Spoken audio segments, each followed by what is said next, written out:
بسم اللہ الرحمن الرحیم۔ رسول اللہ صلی اللہ علیہ وآلہ وسلم کے شام سے واپس آنے کے بعد حضرت خدیجہ مکمل طور پر شادی کے لیے رضامند تھیں، لیکن مسئلہ یہ تھا کہ کیسے حضور اکرم صلی اللہ علیہ وآلہ وسلم تک پیغام نکاح پہنچایا جائے، کیونکہ عرب کے رواج کے مطابق پیغام نکاح مرد دیتے تھے نہ کہ عورتیں۔ آخر کار جناب خدیجہ نے اپنی سہیلی نفیسہ بنت منیہ کو اپنے گھر بلایا اور اس سے درخواست کی کہ حضرت محمد صلی اللہ علیہ وسلم کی خدمت میں جا کر حضرت سے رشتہ ازدواج قائم کرنے کے ان کے ارادے کو بیان کرنے کی ضمن میں جس طرح بھی ممکن ہو سکے حضرت کے نظریہ کو حاصل کرے۔ نفیسہ نے حضرت محمد صلی اللہ علیہ وسلم سے اس وقت ملاقات کی کہ جب آپ کعبہ کا طواف بجا لانے کے بعد لوٹ رہے تھے۔ نفیسہ نے حال و احوال پوچھنے کے بعد آپ سے سوال کیا، اے محمد صلی اللہ علیہ وسلم، آپ شادی کیوں نہیں کرتے؟ حضرت صلی اللہ علیہ وسلم نے جواب میں فرمایا، خالی ہاتھ شادی نہیں کی جا سکتی ہے۔ نفیسہ نے کچھ دیر سوچنے کے بعد کہا، اگر میں کسی ایسی خاتون کا تعارف کرا دوں جو جاہ و جمال اور شرافت میں آپ کی ہم پلہ ہو اور کافی مال و دولت کی بھی مالک ہو، تو کیا آپ اس سے ازواج کے لیے آمادہ ہیں؟ حضرت محمد صلی اللہ علیہ وسلم نے تھوڑا سا غور کرنے کے بعد فرمایا، وہ کون ہو سکتی ہے؟ نفیسہ نے جواب میں کہا، خدیجہ۔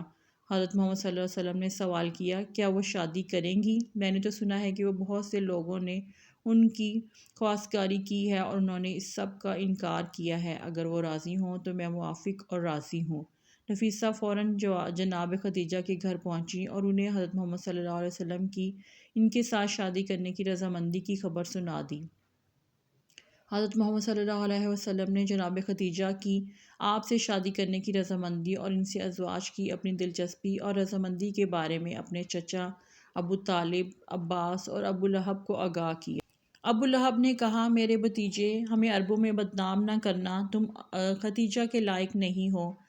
حضرت صلی اللہ علیہ وآلہ وسلم کے چچا عباس اپنی جگہ سے اٹھ کر کھڑے ہوئے اور ابو لہب سے تیز لہجے میں مخاطب ہو کر کہا، تم ایک پست آدمی ہو۔ خدیجہ میرے اس بھتیجے کے بارے میں کون سا اعتراض کر سکتی ہے؟ محمد صلی اللہ علیہ وسلم دلربا، جمال و کمال کے مالک ہیں۔ خدیجہ کیسے اپنے آپ کو ان سے برتر ثابت کر سکتی ہیں؟ کیا مال یا کمال کی وجہ سے؟ کعبہ کے خدا کی قسم، خدیجہ جتنا بھی محمد سے مہر چاہے، میں گھوڑے پر سوار ہو کر بیابانوں میں گھوم کر اور بادشاہوں کے محلوں میں جا کر اسے مہیا کروں گا۔ جناب ابو طالب اپنے بھائیوں سے صلاح مشورہ کرنے کے بعد اس نتیجہ پر پہنچے کہ سب سے پہلے ضروری ہے کہ جناب خدیجہ کا نظریہ اور ان کی طرف سے ممکنہ شرائط معلوم کیے جائیں اور اس کے بعد کوئی فیصلہ کیا جائے۔ اس کے بعد انہوں نے پیغمبر اکرم صلی اللہ علیہ وسلم کی پھوپھی صفیہ کو خدیجہ کے پاس بھیجا تاکہ بلا واسطہ ان سے گفتگو کر کے اس سلسلے میں ان کے نظریے کے بارے میں آگاہی حاصل کریں۔ جناب صفیہ جناب خدیجہ کے گھر گئیں۔ جب جناب خدیجہ کو معلوم ہوا کہ صفیہ ان کی ملاقات کے لیے آئی ہیں تو وہ دوڑ کر استقبال کرنے کے لیے آگے بڑھیں اور انہیں اپنے مخصوص کمرے میں لے گئیں۔ جب کمرے میں داخل ہوئیں تو اپنی کنیزوں کو حکم دیا کہ جناب صفیہ کے لیے خورد و نوش کی لذیذ نعمتیں لائے اور ان کی خاطر تواضع کریں۔ جناب صفیہ نے کہا، میں کھانا کھانے کے لیے نہیں آئی ہوں، بلکہ میں اس لیے آئی ہوں کہ جان لوں کہ جو کچھ میں نے سنا ہے وہ سچ ہے یا نہیں۔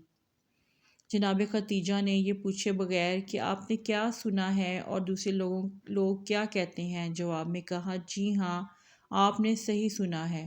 وہ عورت خوش قسمت ہے جو محمد صلی اللہ علیہ وسلم کی شریک حیات بنے، کیونکہ محمد صلی اللہ علیہ وسلم ان کے لیے فخر و مباحات کا سبب ہیں۔ میں محمد صلی اللہ علیہ وسلم کی عظمت اور شخصیت سے واقف ہوں اور ان کے ساتھ زندگی گزارنے کو اپنے لیے سعادت اور ایک عظیم فخر سمجھتی ہوں۔ ان کا مہر بھی میں اپنے مال سے ادا کروں گی۔ جناب صفیہ نے جناب خدیجہ کا دو ٹوک الفاظ میں جواب سن کر خوشی اور مسرت میں کہا، اے خدیجہ، خدا کی قسم، آپ محمد صلی اللہ علیہ وآلہ وسلم سے محبت کرنے میں حق بجانب ہیں۔ ابھی تک کسی آنکھ نے آپ صلی اللہ علیہ وسلم کے محبوب کی مانند کسی نور کو نہیں دیکھا ہے اور کسی کان نے ان کے کلام سے شیریں تر کلام نہیں سنا ہے۔ اس کے بعد جناب صفیہ نے حضرت خدیجہ سے رخصت لی اور مسرت و شادمانی کی حالت میں جناب ابو طالب کے گھر کی طرف لوٹیں، جہاں پر بنی ہاشم کے بزرگ افراد ان کا انتظار کر رہے تھے۔ جناب ابو طالب کے گھر میں داخل ہونے کے بعد جناب صفیہ نے بنی ہاشم کے بزرگوں کے سامنے حضرت محمد صلی اللہ علیہ وآلہ وسلم کے تئیں جناب خدیجہ کے ناقابل توصیف محبت و احترام کو بیان کیا۔ ابو لہب کے علاوہ بنی ہاشم کے تمام افراد یہ خبر سن کر خوش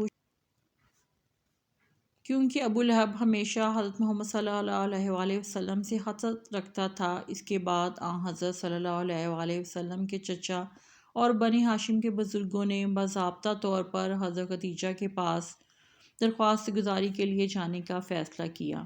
28 سال ہجرت سے قبل، بعثت سے 15 سال قبل 9 شوال کو جناب ابو طالب نے اپنے عید کے لباس کو زیب تن کر کے بنی ہاشم کے چند بزرگوں کی سرپرستی کرتے ہوئے حضرت خدیجہ کے چچا عمرو بن اسد کے گھر کی طرف روانہ ہوئے، کیونکہ طے یہ پایا تھا کہ نکاح خوانی کی رسم وہیں پر منعقد ہوگی۔ تواضع اور مہمان نوازی کے بعد سب سے پہلے جناب ابو طالب نے خدائے سبحان کی وحدانیت اور مکہ معظم اور محمد صلی اللہ علیہ وآلہ وسلم کی عظمت کے بارے میں ایک خطبہ پڑھا۔ خطبہ پڑھنے کے بعد مہر کے بارے میں کوئی گفتگو ہوئی۔ حضرت خدیجہ کے مہر کے بارے میں مختلف اقوال نقل کیے گئے ہیں۔ ابن عباس نے حضرت خدیجہ کا مہر 12 اوقیہ ذکر کیا ہے، جبکہ سیرہ ابن ہشام میں ہے بقرہ ذکر کیا گیا ہے۔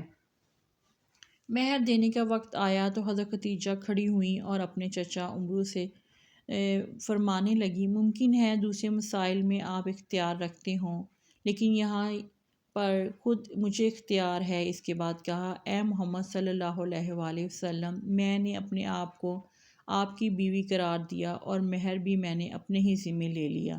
جناب ابو طالب نے حاضرین سے مخاطب ہو کر کہا، گواہ رہنا کہ خدیجہ نے محمد صلی اللہ علیہ وسلم کو اپنے شوہر کے عنوان سے قبول کیا اور مہر بھی اپنے ہی ذمہ لے لیا۔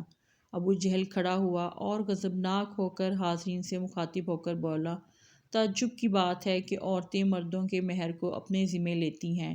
جناب ابو طالب غضبناک ہو گئے اور کھڑے ہو کر کہا، جی ہاں، اگر کوئی مرد میرے بھتیجے کی مانند ہو تو عورتیں سب سے گراں قیمت مہر کی بھی اپنے ذمہ لیتی ہیں، اور تم جیسے ہوں تو گراں قیمت مہر لیے بغیر ان سے ازواج کے لیے آمادہ نہیں ہوتی۔